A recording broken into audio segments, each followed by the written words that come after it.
So I think it's important to note that, like, when we talk about the Browns on a weekly basis, we're only talking about the last game that happened and then a bit about the next game that's about to happen. But when we talk about the Cavs, we kind of have to zoom out because over the course of a week, they'll play 3 games, they'll play 4 games sometimes.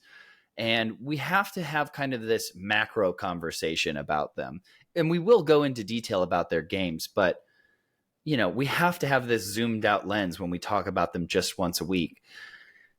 And I think there's an energy thing here that I don't know if we're feeling it yet. How are you feeling about this team, Zach? Yeah, I'm glad you used that word energy. The energy, the vibes, the aura. It seems off. It seems like tough to pinpoint where this is going wrong or what's going wrong. There's things that, it's a top suspect of, the Donovan thing and the JB stuff, but to say it like a Gen Z or like the vibes are off. Like we have a healthy lineup now, and Yang is doing good, and Struess is like we have the things in place. It just doesn't feel like things are clicking. Do you get that same impression? Am I going crazy? Yeah, the only consistent thing is that we've been inconsistent.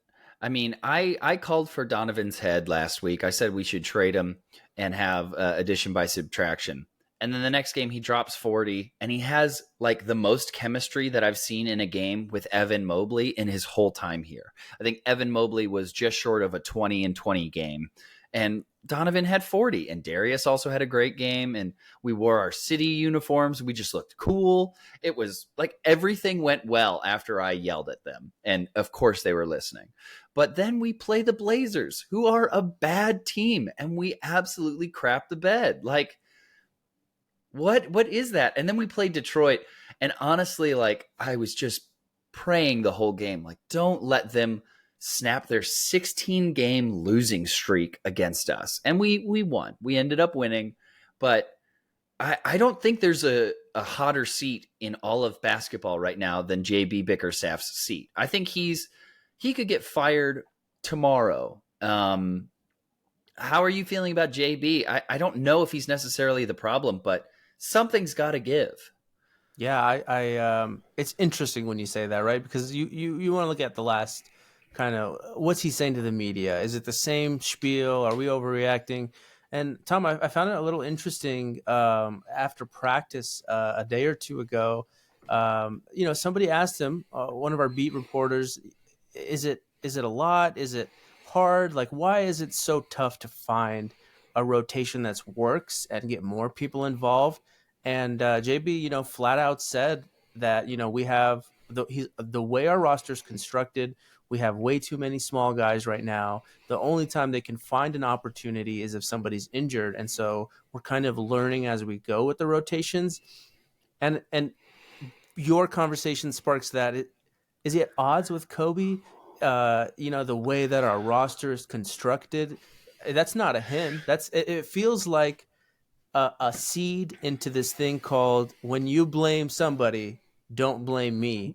And I don't know if it's his fault, but maybe this is the process of elimination. We get rid of him. Next year we get rid of Mitchell. Then we get rid of, and just keep trying to figure out where we went wrong. Meanwhile, we gave Markkanen up, we gave Colin Sexton up, and we never truly gave our core a shot. Yeah, and we gave up all of our first round draft picks as well. No, I mean, JB's quote sounds like somebody whose head is in the guillotine. Like he sounds like he's like, yeah, I mean, not everyone around here is doing their job well either. Yeah, it's just so hard to pinpoint, and I think we've been saying this for a year at this point. Like the chemistry of this team is just not fully there, and I think it's easy to blame Donovan Mitchell because he's all or nothing, and he has not changed any way the whole time he's been here, and it felt like the group otherwise was ascending. So I think he is the fish out of water. I think even JB was growing with this team, but now he's learning how to coach with a superstar, or he's not learning, and that's the whole point, is they're going to get rid of him.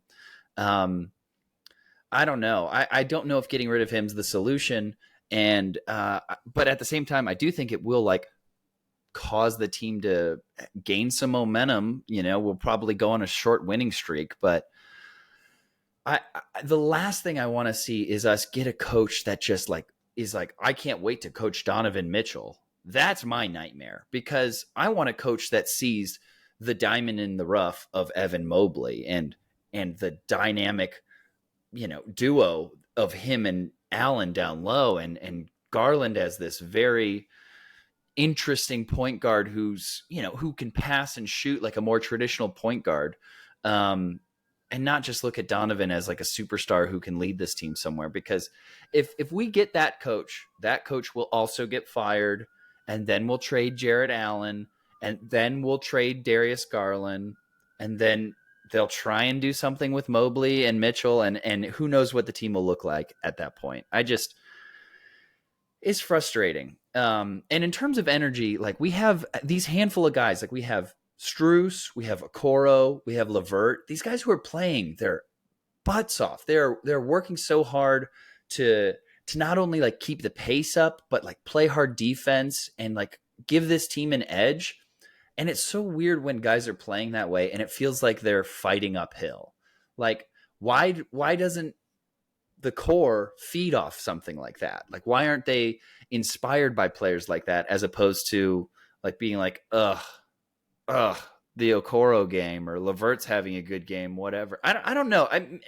I'm just reading into stuff, but I don't know. I feel so confused about this team, and I think that the only solution that makes sense is that they're going to fire JB. Fire JB. Like I said, you don't want to get the coach that wants to coach Donovan, but it's an interesting point you bring up, Tom. I don't think a coach can look at the diamond in the rough in Evan Mobley. I don't think that's possible with Donovan Mitchell, unless you tell him we're not keeping you next year, because I think that runs him out. And the more that time goes on, the more we start to feel hopeless about this team. The more that Kobe's job looks like he didn't do that well, trading all those picks with all that Mitchell stuff. I mean, we say this over and over again, but Tom, so we're 8th right now in the East. By the All-Star break, is there a certain number you have in mind where you'd like to be that makes us hopeful, or is the position doesn't matter? It's truly how we win and how we lose these games. I don't think the number necessarily matters. I mean, we saw that last year. The Lakers were like the 7th seed, and they were, other than the Nuggets, they were the best team in the West. So I think momentum at the right time, but also they have a ton of veterans. We're a very young team. So I think our number means more to us than it does to the average team.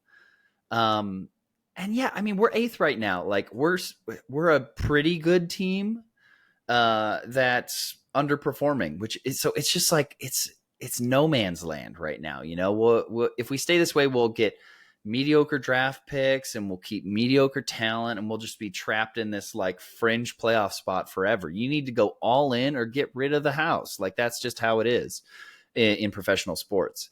I think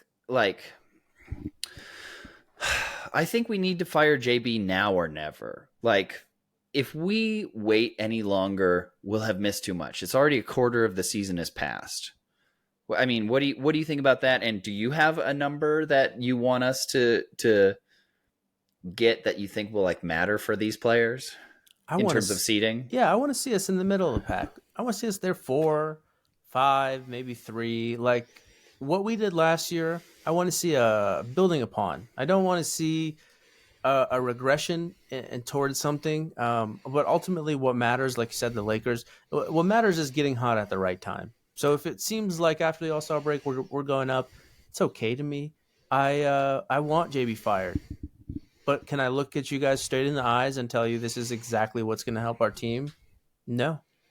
And that is, I think, the scariest part about this whole situation is that we don't know if that's going to work. I don't know. It feels like if we fire him, our odds are gone. Like, has a team ever fired their coach midway through and like made it far? Yeah. Us. Bring the hammer down. For those who are just listening, Zach just pulled out a hammer. Right down Euclid. No, that's so fucking funny. Okay.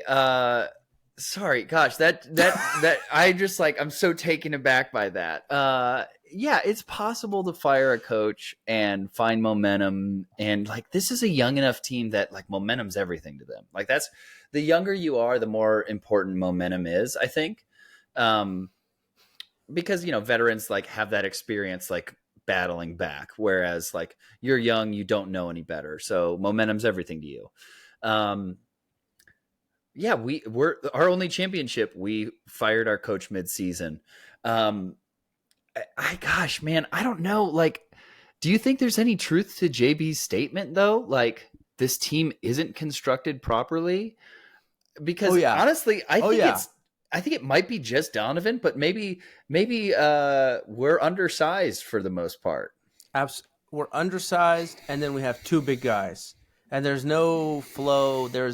I mean, Craig Porter should be playing meaningful minutes, and I think he does on any other team. But it's so tough to find a spot for him. The guys like Levert, Okoro, they're kind of same build, and so if you do have a team with mostly guards, let's have a coach that's a genius with guards. It seems like he's like, hey, what I'm given is not ideal basketball, and the system and the coach's philosophy has to fit the roster construction. And we pay a lot of money for the guys up front, and maybe that doesn't allow us to get guys like PJ Tucker or these role players that they can get rebounds, and they're also flexible, move down the court, shoot the threes. Interesting time. It's an interesting time. There's a meme, bye bye, and then an expletive on the screen with SpongeBob.